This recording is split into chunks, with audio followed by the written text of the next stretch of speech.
kabayan, this is roll dart recipe. I put in the bowl.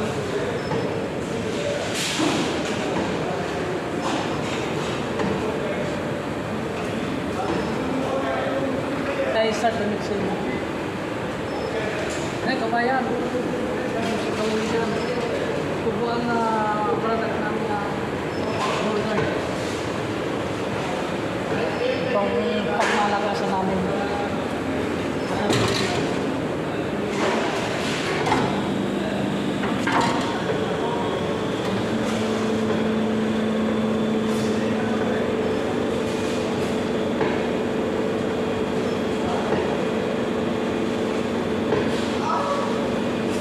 May gawin po ito ang kung sino namin ito.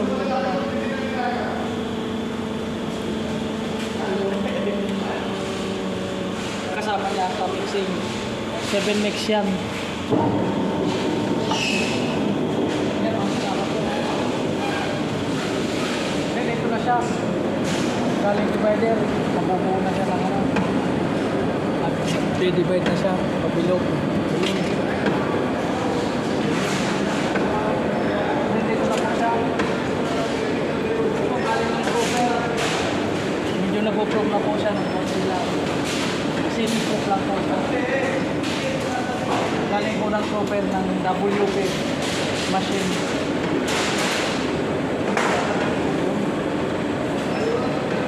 Dito na po siya sa pag-roll. Ito po.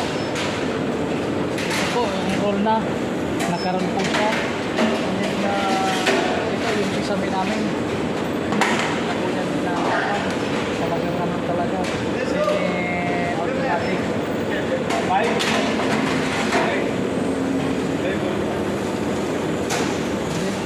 Tayo, ilalagay na sa yun, nakalagay na sa बोला मुंह से बोलूंगा काला तो मुझसे है ना बाहर से ब्लैक करूंगा तो बाहर मार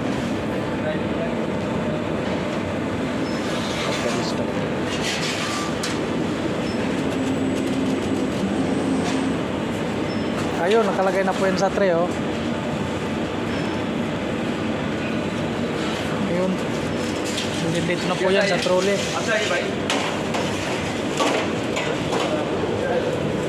Ayun po, naka-trolley na yan, oh.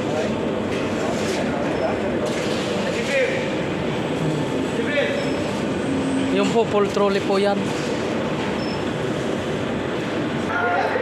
Ito na po, yung proper namin, oh. Ano na po, basa lang na po ito.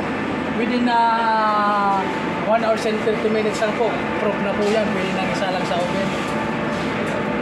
Okay. Dito na po tayo, papunta ng oven area.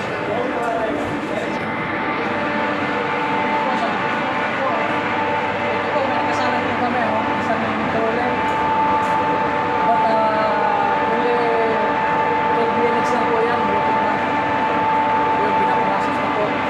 Bali, ito na po, pinaka, ano na yung production, finished product ito na finished bake na po ito. Yun na po itong balutin.